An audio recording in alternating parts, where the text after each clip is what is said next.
照片里的女人穿着白色的衬衫。照片里的女人穿着白色的衬衫。她喜欢开着窗户。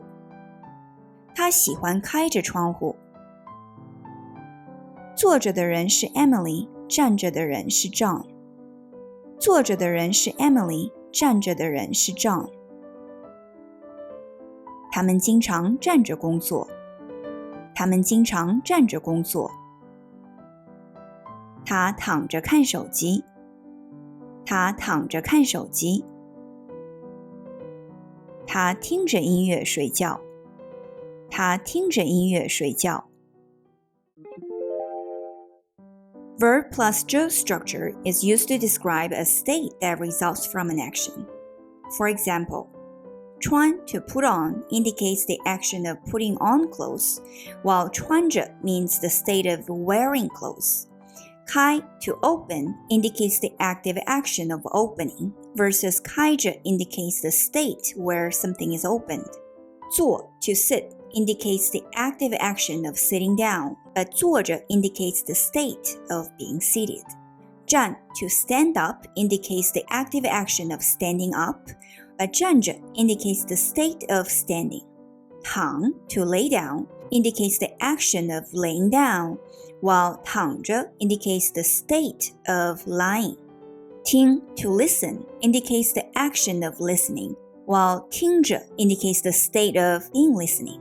This may seem similar to 在, which is used to express an ongoing action, but the difference between 在 and 着, other than 在 comes before the verb while 着 comes after the verb, is that 在 is used to describe an ongoing active action, while 着 is used to describe a state that results from an action.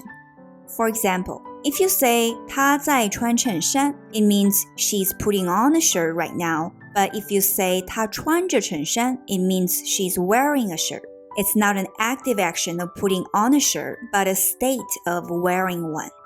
For another example, 她在开窗户 means she's opening the window right now, but 她开着窗户 means she has the window opened. It communicates the state of the window being opened. Let's look at how they are used in the following 3 examples. 照片里的女人穿着白色的衬衫。The woman in the photo is wearing a white shirt. Here, 穿 followed by 着 is communicating that the woman is wearing a shirt. Again, this is not an active action of putting on a shirt, but a state of wearing one. 她喜欢开着窗户。She likes the window opened. Here, 开 followed by 着 is communicating that the window, 窗户, is in an open position. It's not an active action of opening a window, but just the state of being. 坐着的人是 Emily, 站着的人是 John. The person who is seated is Emily, and the person who is standing is John. 坐着 means the state of being seated. 站着 means the state of standing. Next, let's take a look at the following 3 examples which use this structure in a slightly different way. 他们经常站着工作。They often work while standing. When verb plus 着 structure is followed by another verb, this verb plus 着 is used to describe how the subsequent verb is performed in the state of the first verb. In this example, 他们经常站着工作。站着 is used to describe how 工作 is performed.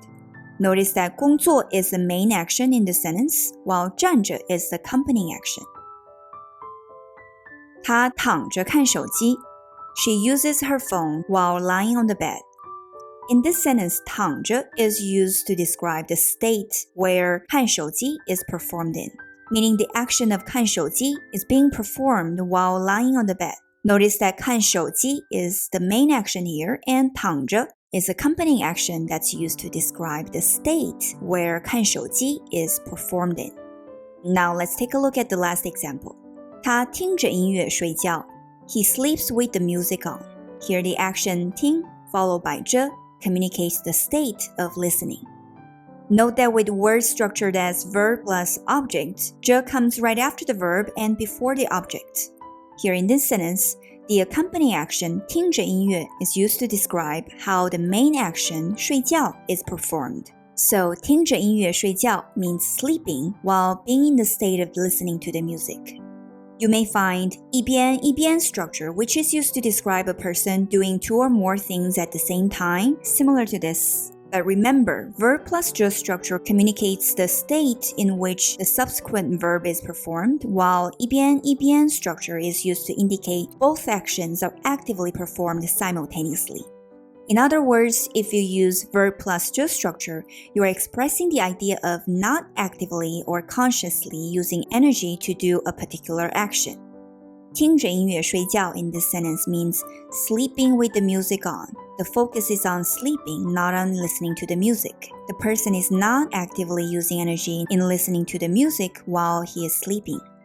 On the other hand, if you say 他一边听音乐一边做作业, it means you are actively and consciously using energy to do both of the activities, which are 听音乐, listening to music, and 做作业, doing homework.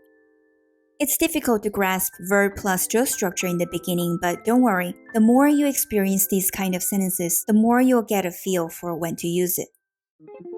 Now let's do some practice to check your understanding. Rearrange the following words to say, the person in the red skirt is my older sister. You can pause the video and think about it first. Okay, the answer is 穿着红裙子的人是我姐姐。Rearrange the following words to say, she said thank you while smiling. You can pause the video and think about it. The answer is, 她笑着说谢谢。Rearrange the following words to say, don't sleep with the lights on. Again, you can pause the video and think about it. Okay, the answer is, 不要开着灯睡觉。This concludes this video on using j to communicate a state of an action. In the following video, I'll talk about how to use j to express the state of an object. And this is a summary. You can take a screenshot and crop it out for your future reference. Thanks for watching.